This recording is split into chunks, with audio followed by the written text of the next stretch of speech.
Sa mga hindi pa po nakakaalam, yung Maxima 8 sidings po, mayroon pa pong plastic yan. May minsan nakalagay pa pong plastic yan sa sidings, tinatanggal pa po yan. Yan po, bago ilagay yung sticker. Minsan na hindi po napapansin yan ng ibang installer. Disclaimer po sa mga co-installer. Pinapakita ko lang po kasi minsan hindi napapansin.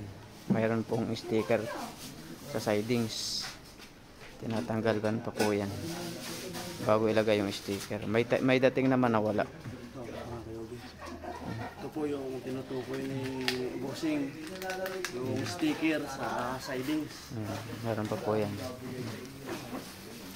Bago nyo ilagay yung sticker sa sidings, tatanggalin muna yan para siyang placement sticker. Itong dalawa wala ngayon, pero may time na mayroon din to. Ngayon wala nakalagay.